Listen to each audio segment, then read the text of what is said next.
Halo guys, balik lagi bersama Bang Theo di sini. Kali ini Bang Theo akan melanjutkan cerita Again the Sky Supreme. Buat kalian yang penasaran, langsung saja ya simak video kali ini.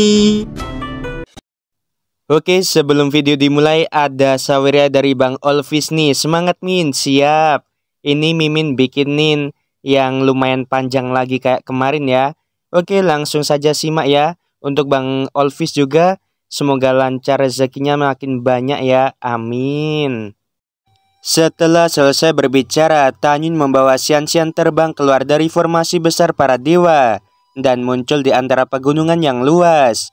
Tanyun, mengapa kamu mengambil inisiatif untuk mengatakan sesuatu tentang menghabisi Bai Xiao? Xianxian berkata dengan cemas, dengan cara ini, Jenderal Bai akan membalas dendam serius pada kita. Sudut mulut Tanyun sedikit terangkat. Dalam waktu dekat, aku akan membalikan 9 alam abadi.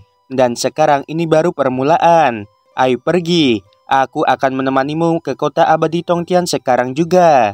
Mendengar ini, Xianxian berpikir bahwa pengurus rumah tangga tua akan memberikan pesannya kepada ayahnya. Jadi dia berkata, Tanyun, aku tiba-tiba tidak ingin pergi ke kota abadi Tongtian. Mari kita tetap mencari tempat yang tenang dan berlatih di pengasingan. Setelah mendengarkan, Tanyun mengangguk dan berkata, oh ya, apakah kamu tahu di mana tempat ini? Xianxian menggelengkan kepalanya. Aku tidak tahu, tetapi aku memiliki peta alam abadi Hongmeng ke-9. Aku akan memeriksanya, tunggu sebentar. Setelah itu, Xianxian mengeluarkan slip peta batu giok dari cincin abadi. Dan setelah melihatnya dengan kesadaran abadinya, untuk sementara waktu, dia membuka giginya dengan ringan. Dan suara yang menyenangkan terdengar. Pegunungan tempat kita berada adalah pegunungan Xianhai. Kita berada di wilayah tengah pegunungan Xianhai. Dengan kecepatan kita akan memakan waktu 3 tahun untuk terbang keluar dari pegunungan. Pada saat itu kita akan mencapai area terluar dari Laut Abadi 9 Surga. Aku mendengar sejak kecil bahwa Laut Abadi 9 Surga dikelilingi oleh pegunungan di semua sisi. Dengan pemandangan indah dan energi abadi yang kuat. Ini adalah tempat yang sangat bagus. Di Laut Abadi 9 Surga ada ribuan pulau, dan setiap pulau memiliki 1 hingga beberapa sekte abadi. Mengapa kita tidak pergi ke sana untuk berkultivasi? Mendengarkan perkataan itu, Tanyun cukup akrab dengan Laut Abadi 9 Surga di benaknya. Jadi dia mengangguk dan berkata, di Laut Abadi 9 Surga, tempat dengan pemandangan paling indah adalah tempat yang disebut Pulau Wan Songjun. Ayo pergi ke Pulau Wang Songjun. Xianxian tersenyum. Semua terserah padamu. Tanyun berkata, kamu masuk ke pagoda Ling Xiao dan mundur dulu. Xianxian berpikir bahwa dia akan berpisah dari Tanyun dalam lebih dari 40 tahun.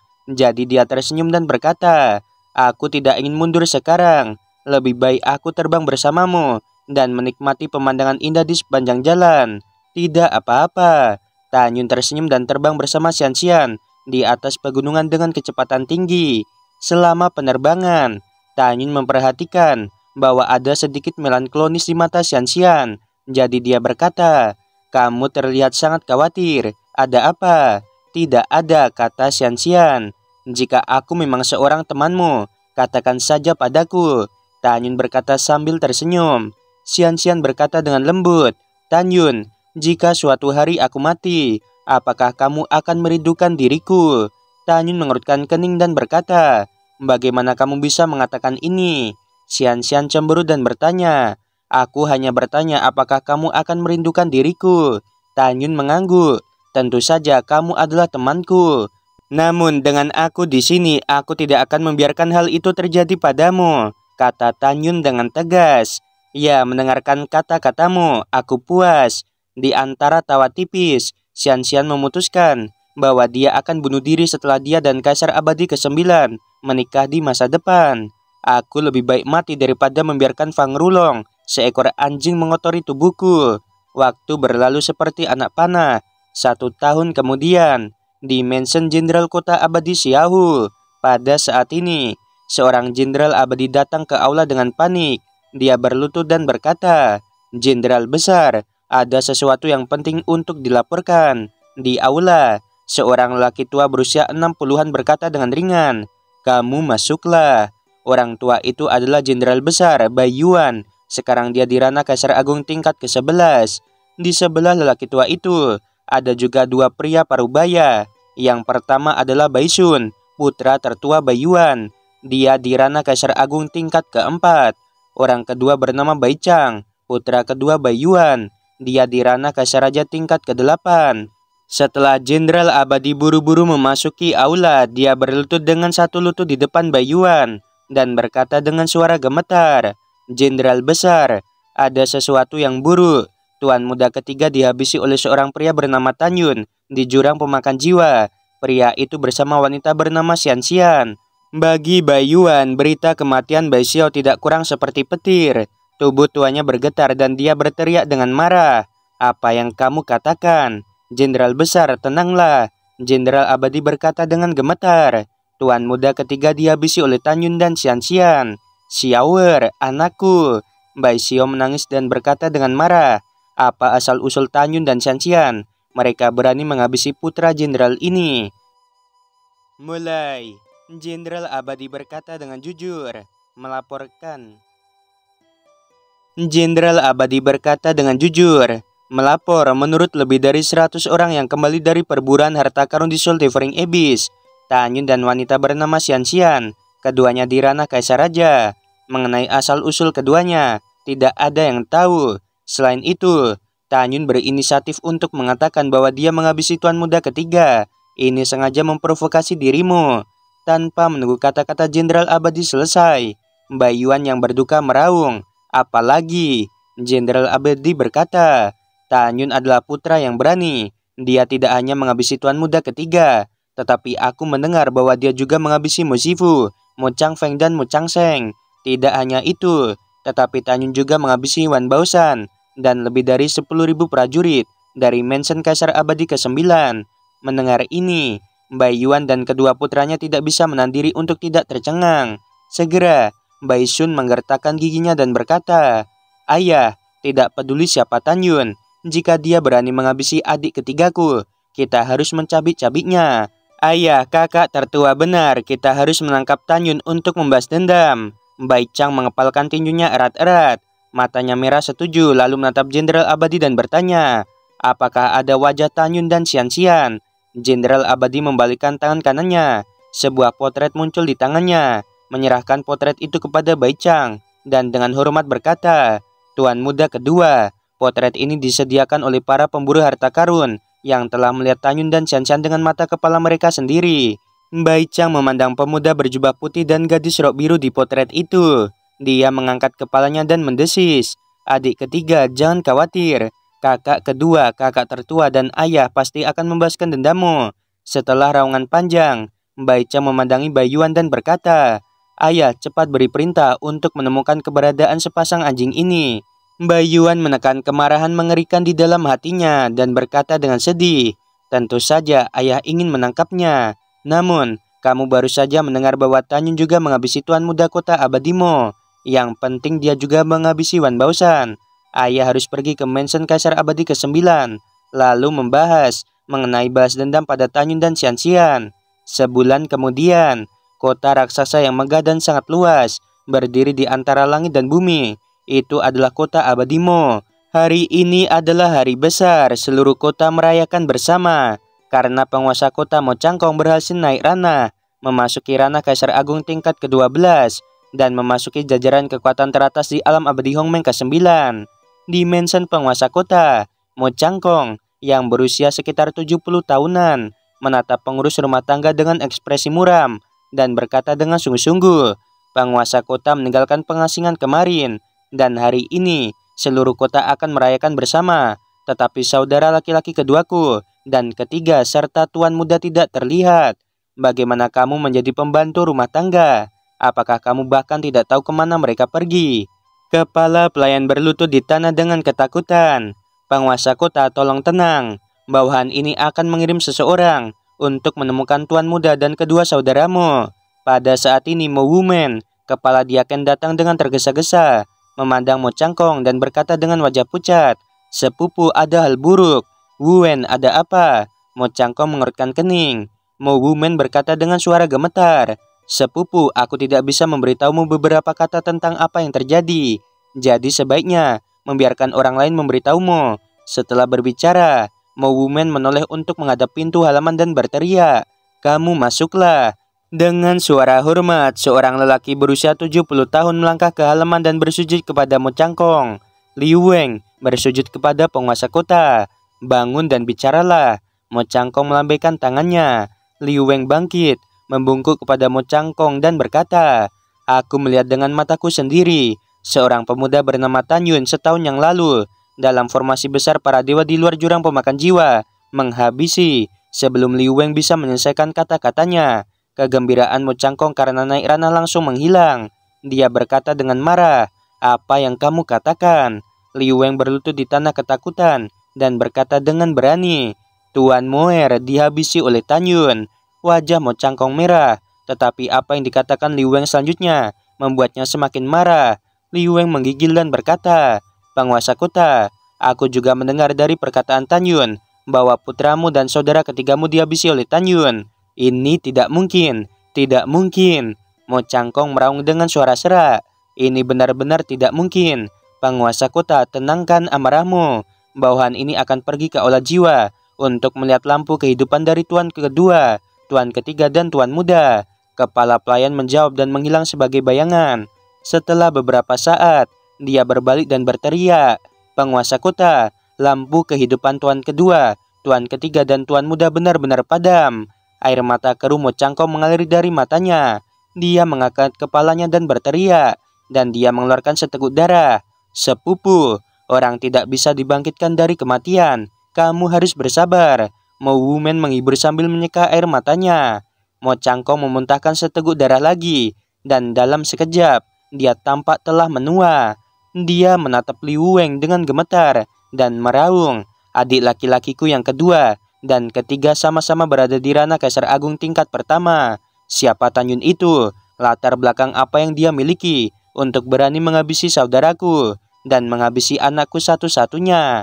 Mendengar ini, Liu Weng berkata dengan gemetar, "Laporkan kepada penguasa kota. Aku tidak tahu identitas Tan Yun. Tan Yun dan wanita bernama Xian Xian. Mereka menghabisi Jenderal Wan Baoshan dan puluhan ribu prajurit setahun yang lalu. Sekarang aku percaya bahwa Kaisar Abadi ke-9 seharusnya sudah mengetahuinya." Pada saat ini, seorang penjaga bergegas masuk, berlutut dengan satu lutut di depan Mo Cangkong, dan berkata dengan hormat, "Penguasa kota, 1 jam yang lalu, Direktur Mansion Kaisar Abadi ke-9 memberikan perintah. Setelah setengah bulan, penguasa kota dari 10 kota abadi harus pergi ke Mansion Kaisar Abadi." Pada saat yang sama, di kota Abadi Zhou, Gong dengan kebingungan melangkah ke aula memandang penguasa kota saat ini, yaitu Zhou Ting, dan berkata, "Tinger, mengapa kamu datang ke sini?" Zhou Ting tertawa terbahak-bahak dan berkata, "Ayah, ada hal baik. Tahukah kamu, sekarang 10 kota abadi sangat sensasional. Wan Baoshan yang menjaga jurang yang melap jiwa telah mati. Tuan kedua, tuan ketiga, dan tuan muda kota abadimu juga mati." "Mulai," Gong berkata dengan bingung. "Aku tahu tuan mudamu berada di jurang pemakan jiwa dan dihabisi oleh Tan Yun. Tetapi aku tidak tahu bahwa Mo Changfeng, Mo Changsheng juga mati. Apa yang terjadi?" Zhou Ting tersenyum dan berkata, "Ayah, Tan Yun yang kamu sebutkan kepadaku sebelumnya, dia tidak mati di..." Gong berkata dengan bingung, "Aku tahu tuan mudamu berada di jurang pemakan jiwa dan dihabisi oleh Tan Yun. Tetapi aku tidak tahu bahwa Mo Changfeng dan Mo Changsheng juga mati. Apa yang terjadi?" Zhou Ting tersenyum dan berkata, "Ayah, Tan Yun yang kamu sebutkan kepadaku sebelumnya, dia tidak mati di Soul Devouring Abyss sama sekali. Dialah yang menghabisi Wan Baoshan, Mo Changfeng, dan meninggalkan Soul Devouring Abyss. Juga, Tan Yun ini mengatakan bahwa Mo Changsheng dihabisi olehnya di jurang pemakan jiwa." Setelah mendengarkan ini, Gong menggelengkan kepalanya dan berkata, "Tan Yun hanya peringkat ke-7 dari ranah kaisar, sementara Mo Changfeng dan Mo Changsheng adalah peringkat pertama Kaisar Agung. Pasti bukan Tan Yun yang menghabisinya." "Ayah, kamu salah. Tan Yun sama sekali tidak berada di peringkat ke-7 dari ranah kaisar." Zhou Ting berkata dengan tegas. Seseorang melihat dengan matanya sendiri bahwa Mo Changfeng dihabisi oleh Tan Yun. Selain itu, Mo Changfeng tidak memiliki perlawanan di depan Tan Yun. Yang lebih penting, adalah bahwa Tanyun di ranah Kaisar Raja tingkat kelima. Ayah, Tanyun benar-benar luar biasa. Peringkat kelima dari alam Kaisar Raja dapat menghabisi peringkat pertama dari ranah Kaisar Agung. Tanpa menunggu Shouting selesai berbicara, Shokong dengan cepat melambaikan tangannya dan berkata dengan alis horizontal, "Tunggu, apa yang kamu katakan? Apakah Tanyun di ranah Kaisar Raja tingkat kelima?" "Ya, ayah, itu benar sekali." Shouting mengangguk. "Bagaimana ini mungkin?" Shogong berkata dengan ekspresi ngeri. "Ketika aku melihat Tanyun, dia jelas berada di peringkat ketujuh dari ranah Kaisar. Dan dia tidak mati di Soul Devouring Abyss, tetapi dia telah melonjak begitu banyak. Apa yang terjadi? Apa yang terjadi di sini? Mungkinkah anak itu menemukan peluang besar di Soul Devouring Abyss? Tapi seharusnya tidak peduli seberapa besar peluangnya. Bisakah dia naik dari ranah Kaisar tingkat ketujuh ke ranah Kaisar Raja tingkat kelima begitu cepat?" Pada saat ini, Shogong benar-benar tidak dapat mengetahuinya. Ayah, Tanyun ini pasti memiliki rahasia. Jika tidak, mana mungkin bisa menghabisi Mu Changfeng yang merupakan ranah Kaisar Agung tingkat pertama dengan mudah. Ayah, keberanian Tanyun ini tidak biasa. Dia benar-benar menghabisi Wan Baoshan juga. Sekarang Kaisar Abadi ke-9 sangat marah. Kita 10 penguasa kota besar akan pergi berkumpul dalam waktu setengah bulan. Diperkirakan 10 kota akan bekerja sama untuk menangkap Tanyun. 3 jam kemudian, langit penuh bintang dan bulan yang cerah terbenam di langit. Ouyang Duantian berdiri dengan cemas di luar aula yang megah, menatap ke langit dengan pikiran yang dalam di matanya. "Kian, putri ayah yang berharga. Aku belum melihatmu selama lebih dari 50 tahun.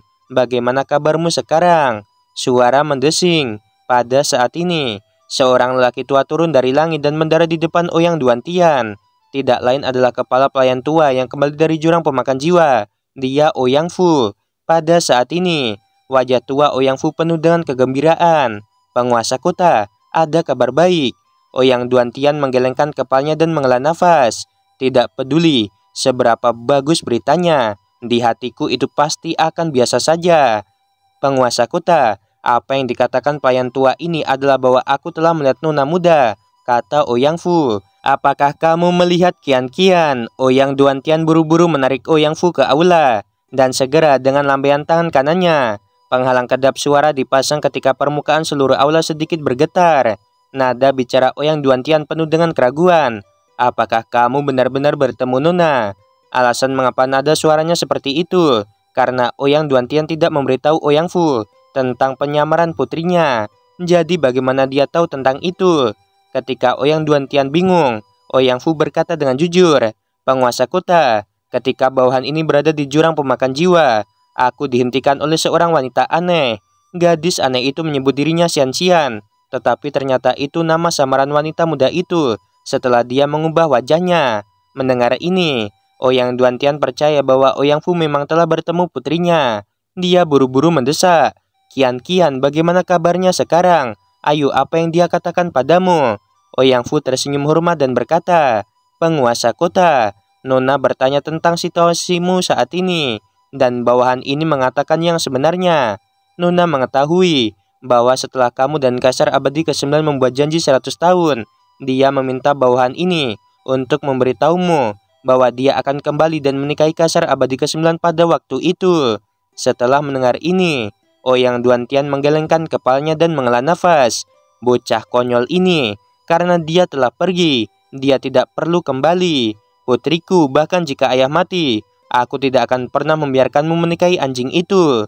Pada saat ini, Ouyang Fu berkata dengan ekspresi gembira, "Penguasa kota, bawahan ini akan memberitahumu kabar baik lagi. Tahukah kamu, nona sekarang berada di peringkat ketujuh dari ranah Kaisar Raja." Mata Ouyang Duantian melebar, dan dia berseru tidak percaya. Bagaimana ini mungkin? Dia hanya peringkat ke-12 dari ranah Kaisar ketika dia pergi. Bagaimana dia bisa dalam keadaan seperti itu? "Penguasa kota, nona memang berada di peringkat ke-7 dari ranah Kaisar Raja. Alasan mengapa dia dapat meningkatkan ranahnya adalah karena temannya." "Teman? Kapan dia punya teman?" Ouyang Duantian mengerutkan kening. "Juga apakah temannya laki-laki atau perempuan? Apa identitasnya?" Ouyang Fu memikirkannya sebentar dan berkata dengan jujur, "Teman nona adalah pria muda yang agak tampan, dan dia di ranah Kaisar tingkat kelima. Adapun identitasnya, bawahan ini tidak tahu." Ouyang Duantian sepertinya memikirkan sesuatu dan berkata dengan ekspresi panik, "Kebanyakan pria di dunia itu bejat. Qian belum terlibat secara mendalam di dunia. Bagaimana jika dia ditipu oleh seorang pria?"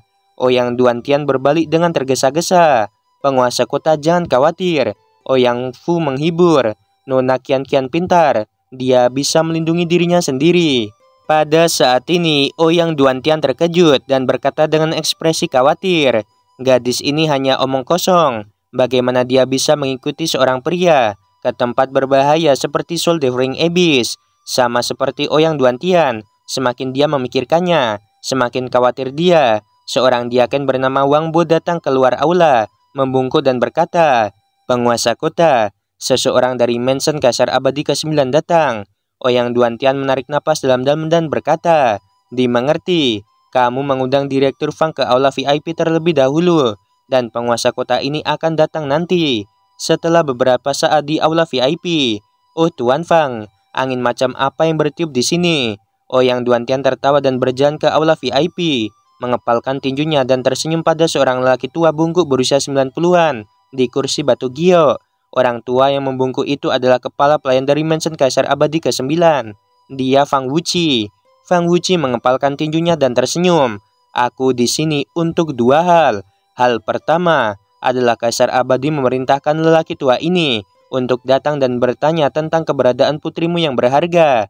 Hal kedua adalah bahwa Wan Baoshan yang menjaga formasi besar para dewa dan bahkan puluhan ribu prajurit dihabisi oleh seorang pria dan seorang wanita."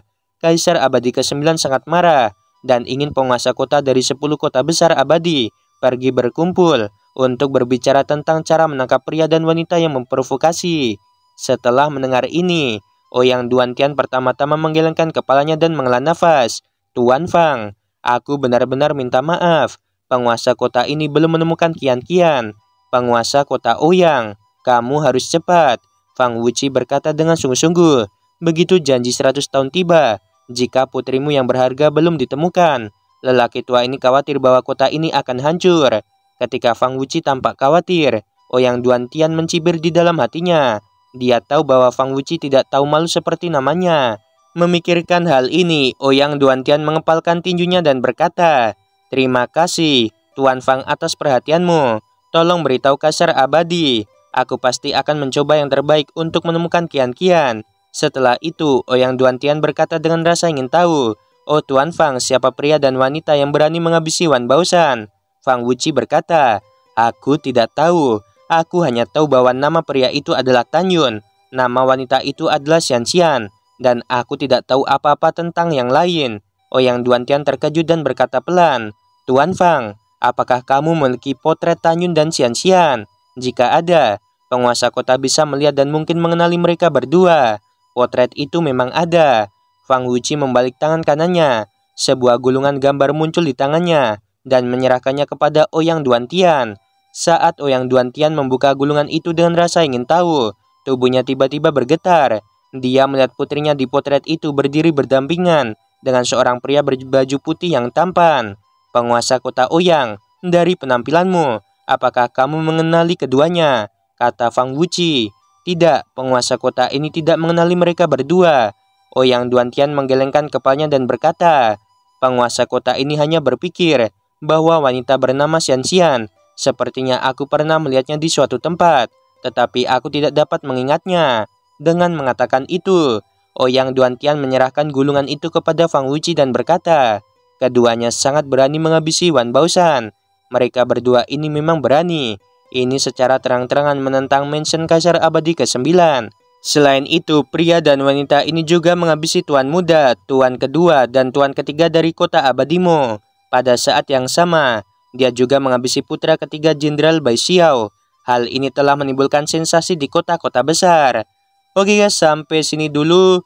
Sudah Mimin tambahin lagi ya durasi episode kali ini. Ini lebih dari satu episode ya, cuma Mimin tulis bakal satu episode aja. Oke, sebelum video berakhir, Mimin mau bilang, sungguh membagongkan. Terima kasih.